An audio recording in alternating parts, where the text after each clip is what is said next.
A declaração mais conhecida e amada de Deus na Bíblia sobre a fidelidade de Deus provavelmente deve ser Lamentações 3, 22 e 23.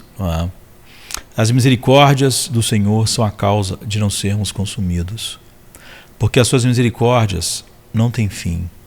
Novas são a cada manhã. Grande é a tua fidelidade.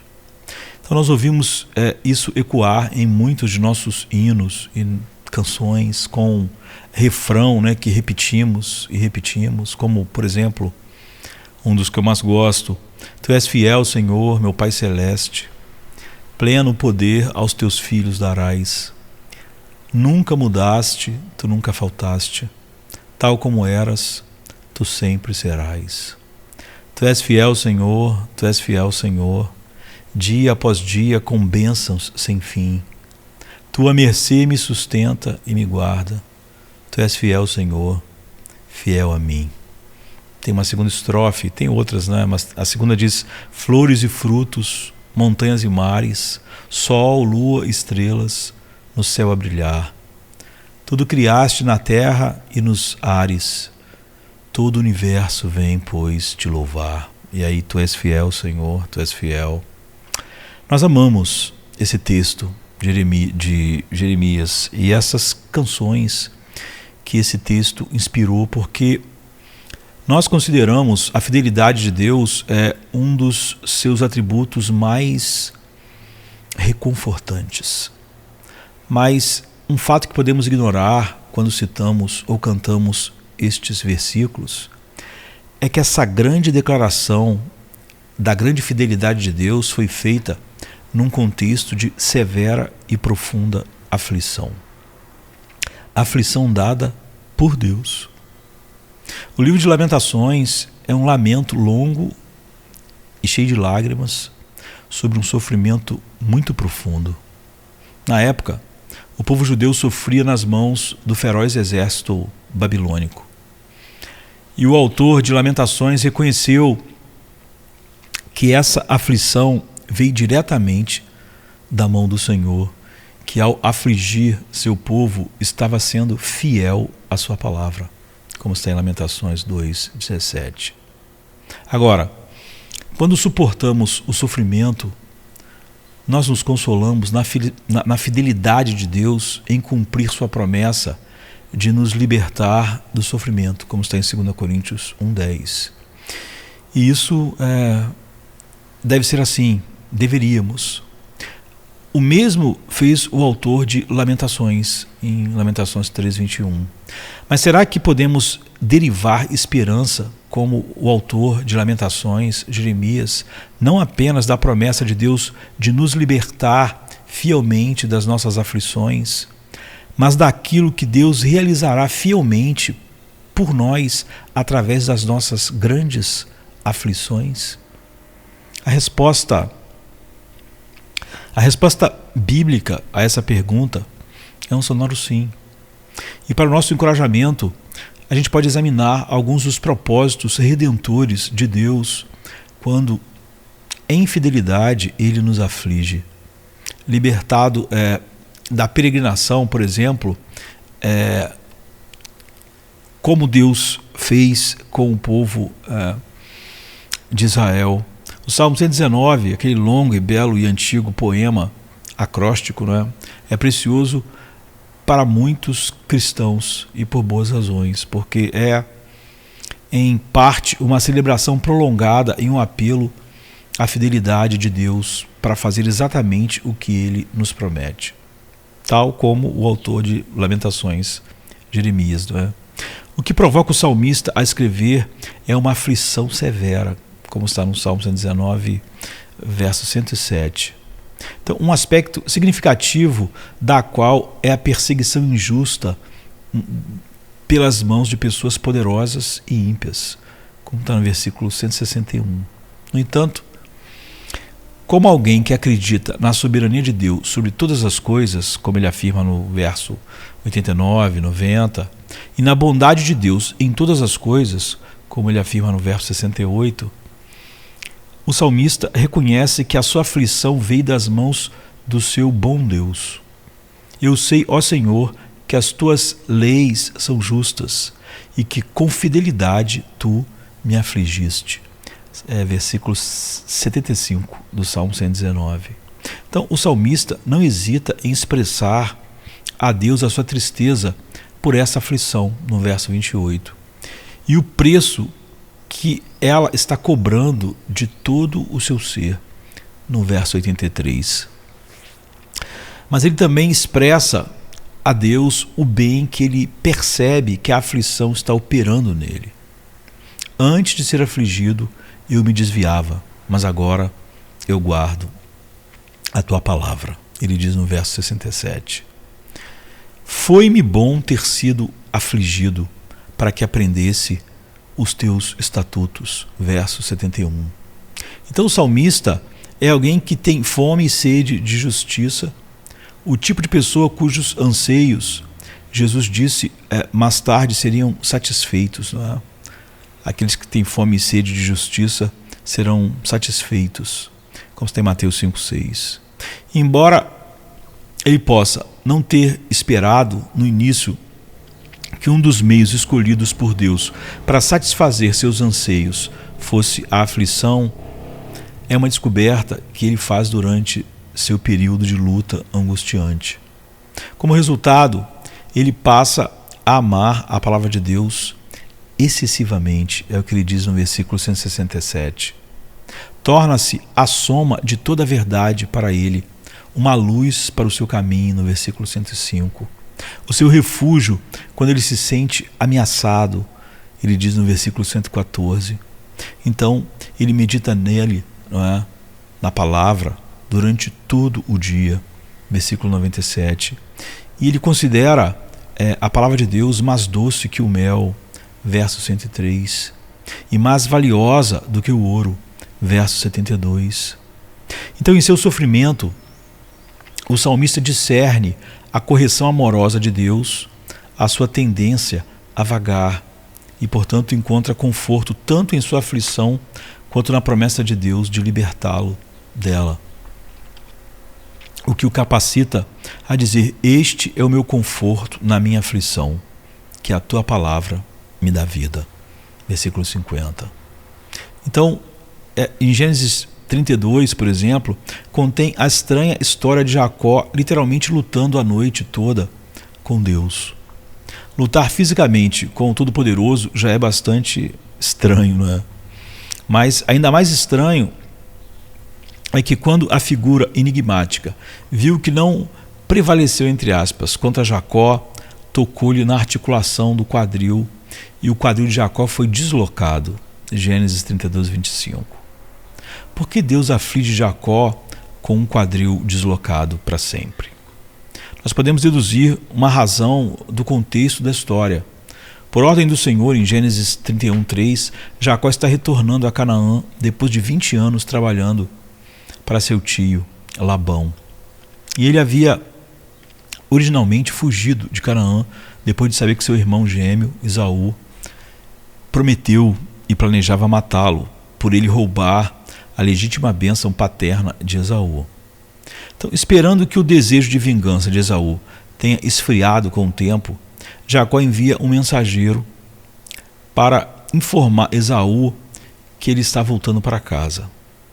O mensageiro retorna com a notícia de que Esaú vem ao seu encontro com 400 homens armados, em Gênesis 32, 6.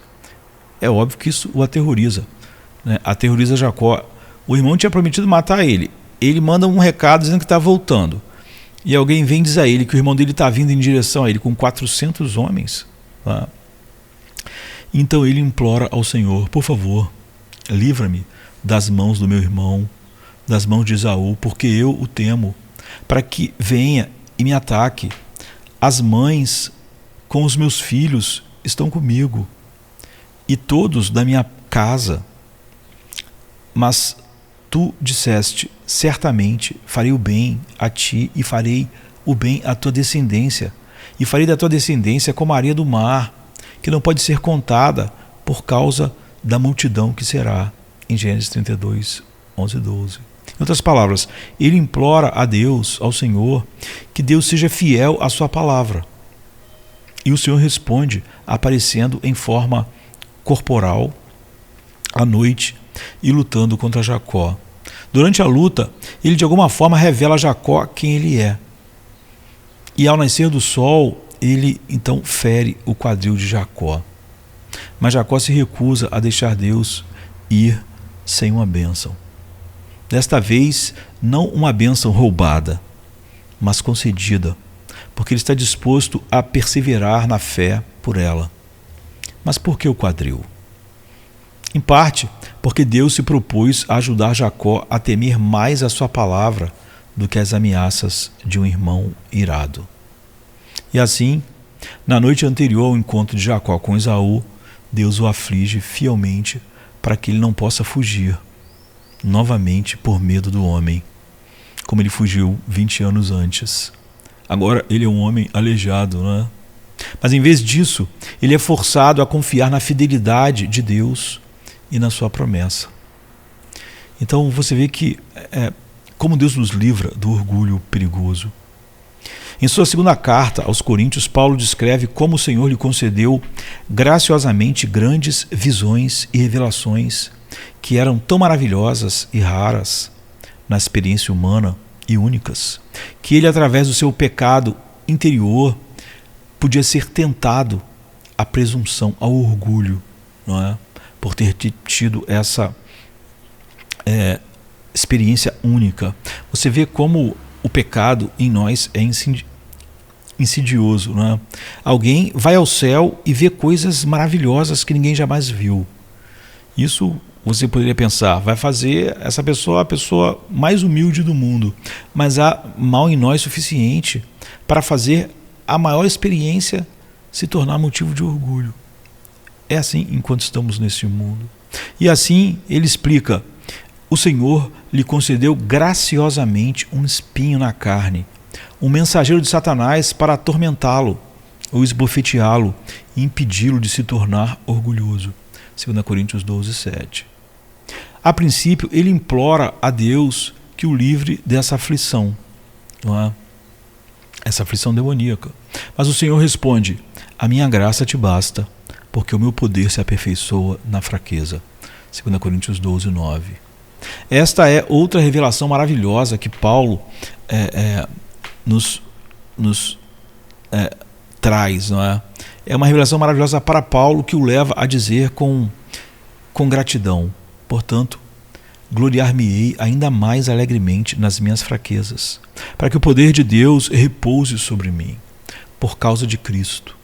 Então estou contente com fraquezas, insultos, dificuldades, perseguições e calamidades, pois quando estou fraco, então eu sou forte. Versos 9 e 10. Através dessa aflição, Deus o estava livrando fielmente de um perigo maior do que um atormentador, um espinho atormentador, o orgulho pecaminoso do próprio Paulo. O Deus de todo conforto, não é? Age assim. Essas histórias ilustram 3 maneiras pelas quais Deus misericordiosamente mostra sua fidelidade aos seus filhos amados, ordenando suas aflições. Ele os livrou da tendência de se afastarem dele, do medo infiel e do perigo mortal do orgulho pecaminoso. E estes são apenas 3 dos propósitos redentores de Deus em nossos sofrimentos. As Escrituras revelam mais se tivermos ouvidos para ouvir. Mas estes exemplos demonstram as formas contraintuitivas de Deus ser fiel ao caráter imutável do seu propósito, como está em Hebreus 6,17. Normalmente as pessoas dizem: Deus é fiel quando as coisas foram bem, não é? Mas se elas só têm essa dimensão, elas estão distante da visão na qual Jeremias fala aquelas palavras mais amadas, não é? A misericórdia do Senhor é a causa de não sermos consumidos, porque as suas misericórdias se renovam a cada manhã. Grande é a tua fidelidade. Foi em momento de grande aflição, escuridão e perda de uma quantidade enorme de vidas. E Deus falou: farei com eles uma aliança eterna. conosco, de que não deixarei de lhes fazer o bem e porei o meu temor nos seus corações para que não se desviem de mim. Eu me alegrarei em fazer-lhes o bem com todo o meu coração e toda a minha alma. Jeremias 32:40, né? Podemos obter esperança não apenas da promessa de Deus de nos libertar fielmente das nossas aflições, mas daquilo que Deus vai realizar fielmente por nós através das nossas aflições. Estamos nos alegrando com a fidelidade de Deus nas duas coisas? A resposta bíblica é um sonoro sim, porque quando se trata de seus filhos, os propósitos de Deus em nossas aflições são sempre redentores. Nunca juízo de Deus. São sempre redentores esses propósitos, pois sabemos que para aqueles que amam a Deus, todas as coisas contribuem juntamente para o bem, para aqueles que são chamados segundo o seu propósito. Romanos 8:28, né? Quanto mais vemos a fidelidade de Deus em nossas aflições, mais significativa acharemos a exclamação de Paulo: bendito seja o Deus e Pai do nosso Senhor Jesus Cristo, o Pai das misericórdias e Deus de toda a consolação, que nos consola em todas as nossas aflições. 2 Coríntios 1, 3 e 4, né? E tanto mais significativa acharemos a passagem que inspirou o grande hino: Tu és fiel, Senhor, meu Pai Celeste, grande poder aos teus filhos darás, nunca faltaste, porque nós vamos entender e vamos poder cantar esse hino também nos dias mais escuros da nossa vida, porque mesmo no dia mais escuro, a fidelidade de Deus está nos fazendo ver a sua glória, o que no fundo é nos revelar mais da sua luz em qualquer tempo, em qualquer hora. Então nós podemos realmente dizer que a misericórdia de Deus se renova a cada manhã. Traga essa manhã aflição ou nos livre de aflição. Grande é a sua misericórdia. Amém, querido. Amém. Venha se cansado estás, e eu descanso darei.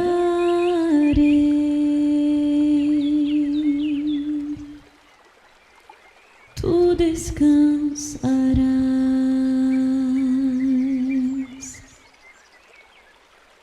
Venha a mim se não tens paz, e eu darei paz sem fim. Terás paz sem fim. O meu jugo é leve, o meu fardo graça dá. Tome tua cruz, te darei a paz.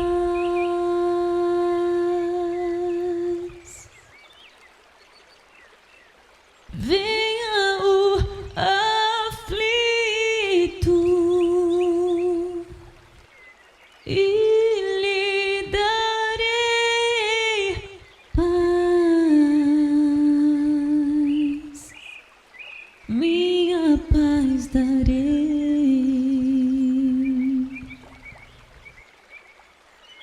Venha a mim na dor sem fim, e eu darei paz,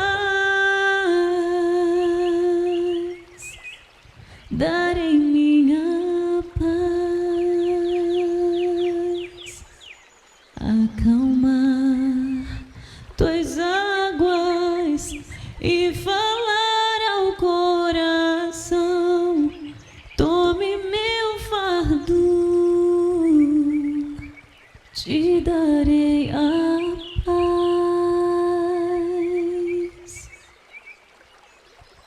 Venha a mim.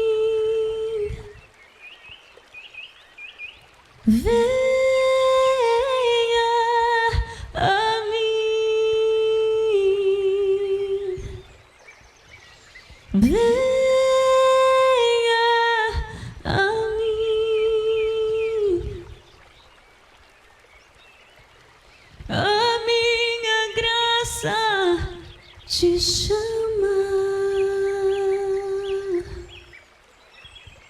A minha graça te salva.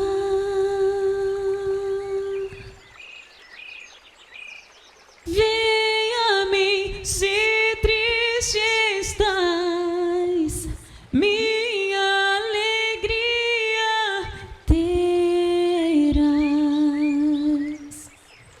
alegria e paz.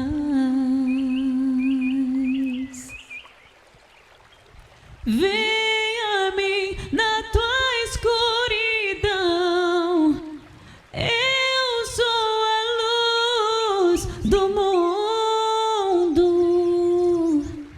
sou a tua luz. Voarás como águia, tua força eu serei. Tome a cruz, te darei a paz.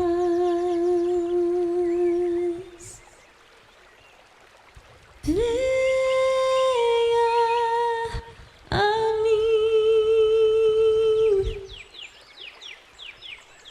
mim.